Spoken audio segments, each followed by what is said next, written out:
You think it's a game? 660 with Hip Hop Gamer. Welcome to the 660, where gaming meets real talk. I'm your host, the GOAT of the game, Hip Hop Gamer, bringing you the hottest in gaming culture. Today, we're diving into some epic throwback interviews and the latest game releases. So let's get it. First up, we got the multi-talented Idris Elba, known for his iconic roles in The Wire, Luther, and the Marvel Cinematic Universe, and the latest Cyberpunk 2077 DLC, The Phantom Liberty. Idris is not just an acclaimed actor, but also a skilled musician and DJ. In our interview, he shared insights into the parallels between storytelling in film and video games, and how both mediums can captivate audiences in unique ways. Check it out. All right, cool, perfect. Yo, Idris, this is amazing, man. God bless you and much love, bro. Yo, first question, bro. Like, so Knuckles, you killed it. Like, the performance was fire, son. Thank you. Now, of course. So you're on a journey, you know, you gotta get the emerald and stuff like that. So the question is, who in your life you would consider your emerald that you utilize to help drive inspiration to making the character come to life on screen in such an excellent way, bro? Wow, good question. I would say, listen, I have a son, you know, he's 7 years old, he's about to be 8. He's a gamer and he loves, you know, watching movies. So I was putting a lot of time and effort to making sure that my character, that my son was like, yo, you're playing Knuckles? I really wanted him to have that moment. So that's my emerald, my little guy. Yo, God bless him and God bless you. So next question, bro. Now this is big right here, because I know you DJ, you know what I'm saying? So this is a spin the chain moment right now, bro. I know you love hip hop, so I gotta ask you, as Knuckles, what hip hop artist you feel has the same type of persona that you played as Knuckles in the actual movie? Like, what hip hop artist you would relate to Knuckles? Talk to me. Great question, man. Can I pick a couple people? Like, yes, you can pick a couple. Okay. Yes. Okay, he's a bit like Busta Rhymes, 100%, because he's just like, you know, there's no messing around. It's like, just get in there. You just get in there, okay? And then at the same time, he's a bit like KRS-One. Oh my And God. KRS-One is super intelligent and, you know, really chooses his words. And that's what Knuckles does. Yes, now that's You crazy. didn't expect me to say those two. Yeah, right? I didn't. Busta and KRS-One, that sounds like a potentially another versus to me. So now I gotta ask you this, right? This is crazy. So one of the things I noticed in the movie that was incredible is the way Knuckles and Eggman's relationship started to change once Knuckles started to see who Eggman really was, like, you know, as a person. So what I want to ask you is, how did that energy, you know, the chemistry, performing with a Jim Carrey and everything like that, how did that work behind the scenes to make it work on screen? What was it like working with you? You know, so the way these films are made, because Jim Carrey's performance was all shot before I did my voice with Knuckles. So I didn't really get to, you know, to have that chemistry live in the room.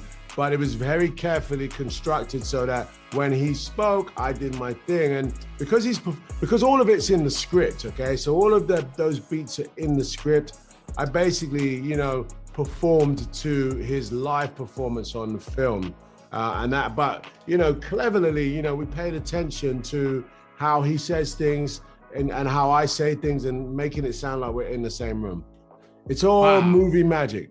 Yeah, now it's crazy because the way when you watch it, you wouldn't think, yo, that's crazy. So next question, man. Now this is major, right? So I love to see like collaborations on a different scale.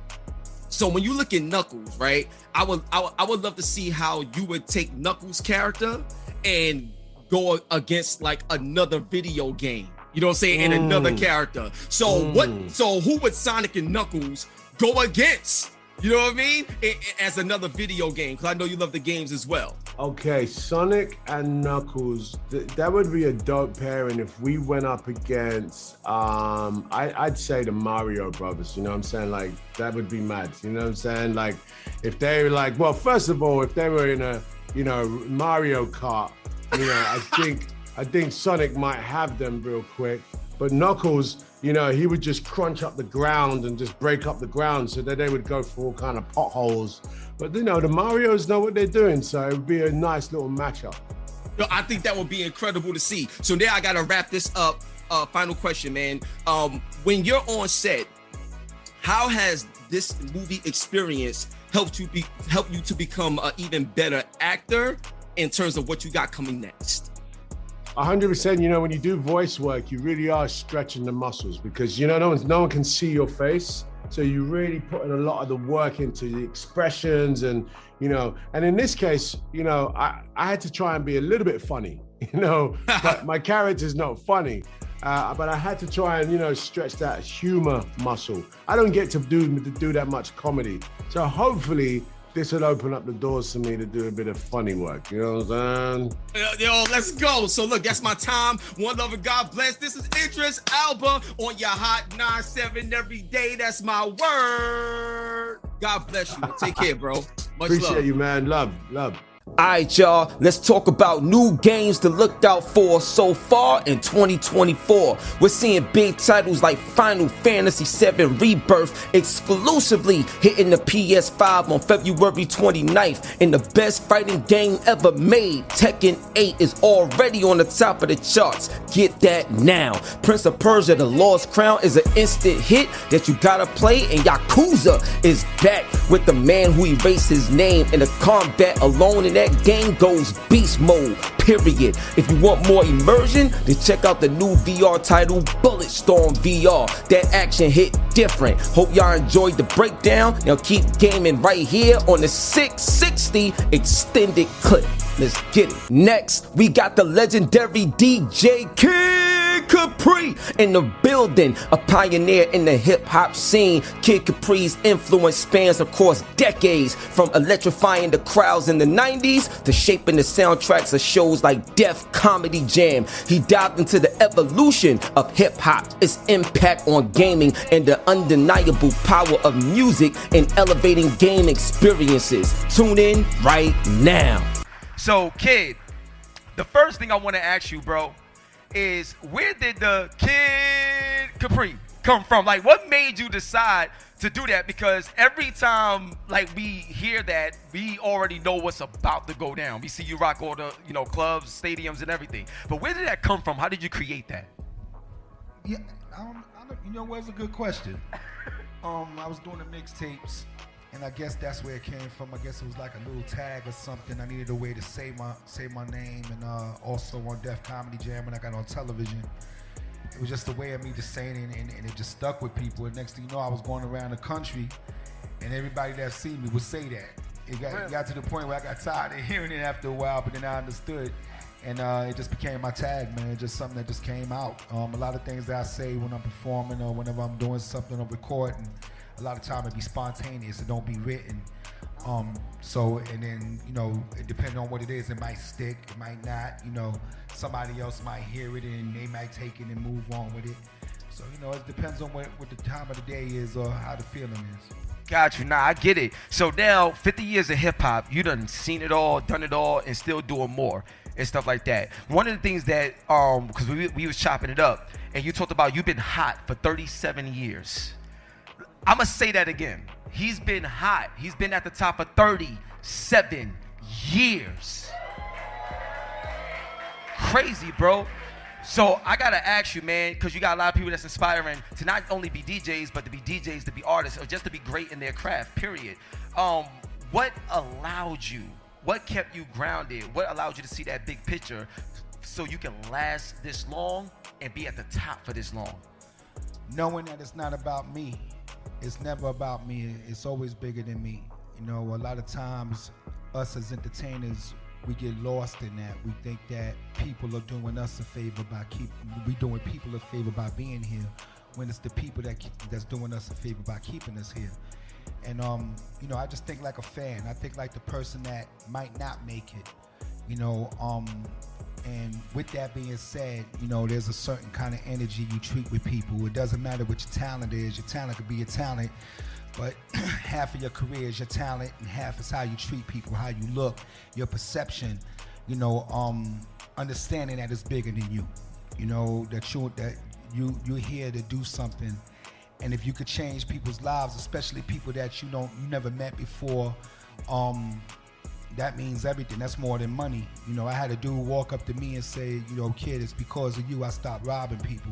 I stopped going to people's windows. I followed what you did. And, you know, I was able to create a life for myself and take care of my family. You know, that's more than money. You hear something like that, it's like, you know, you're saving lives out there without even knowing you're doing it. So, you know, it's bigger than me. You know, and that's why I've lasted as long as I've lasted, as strong as I've lasted, because I know that it's not about me, it's about the people. And I always think like the fan, and how would they want to feel if they were watching me, if they were looking at what I'm doing, if they hear me speak out my mouth, how proud I would want them to be of me. You know what I'm saying? So I think like that. Yo, God bless you, man. Yo, yeah, clap it up for that. Like, this is crazy, man. Like it's an honor to be in your presence, like I always tell you, man. So now my next question is, you know, if you look, you know, behind us, you got Street Fighter 6 on that wall. You know what I'm saying? When you look at that, Yeah. Joe, you got Street Fighter 6 on that wall. Mm-hmm. I gotta tell y'all a true story. So I'll come over to Kid Capri's house, right? Playing Street Fighter 6. I start him on level 1. I was showing him a few things. By the time I left, he literally stood up, did the robot, started doing all this other stuff, bugging out, and he was at level 7, battling Chun-Li and everybody like that, having a ball like a big kid. Literally, it was great. So well, you got to tell him the right way though. You brought the game in, and I went to level 7 back to back. 1, 2, 3, 4, 5, 6, 7. Facts. Right. So literally, he beat level 1, then went straight to level 2, then went straight to level 3, and he was destroying it. I was like, yo, wait, hold on. Did you play this before? You ain't telling me, son? Like, you know what I'm saying? Like, what's going on? Busting my ass on level 7. No, I can't. But what I wanted to say, what I wanted to say was just playing Street Fighter 6, because I know, you know, you love games, period. But playing Street Fighter 6 and getting nice and getting, you know, kind of getting addicted to it a little bit. What is your thoughts on the gaming industry overall, and what do you feel Kid Capri could bring to the gaming industry when you see this is such a market that's constantly growing, man? Well, first thing about the gaming industry that's more important that people probably don't even look at, it keeps a lot of young people out of trouble. They spend a lot of time, hours at a time, playing these games. And not only that, it's not just playing the games. One thing I learned about it is that I learned a lot of things I didn't know as far as like rosters on sports games. Like I might not have known rosters or rules or stuff like that. And you know, I learned a lot of stuff just in that spectrum. But on another level, it kept a lot of people occupied and out of trouble and out of the wrong things, you know, the youngsters, you know. That's one thing. The second thing, it brought a lot of revenue. Facts. A lot of revenue. Super facts. To hip hop.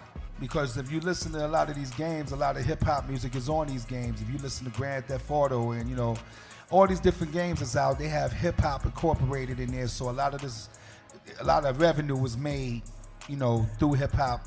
And you know, and what I could bring to it is music that I produce, you know, music from my album, new music I did, records I did in the past, new music I got coming out, special music that I could do for it. It's not a hard thing to do, especially because I play, you know, the Call of Duties and, you know, all the different joints. So, you know, I don't play a whole lot of different games, but there's certain ones I play and I zero in on, and I listen to the theatrics, everything, the music and everything that's going on. So I know how to get to it.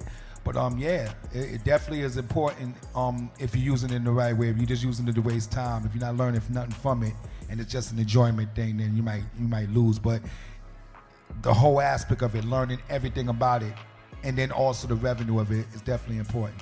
So to wrap it up, whether you're revisiting classics or diving into new adventures, there's always something fresh in the world of gaming. Remember to stay true to your roots and keep gaming for real. This is the GOAT of the game, Hip Hop Gamer, signing off from the 660. And remember, character is your currency. We out of here. Peace.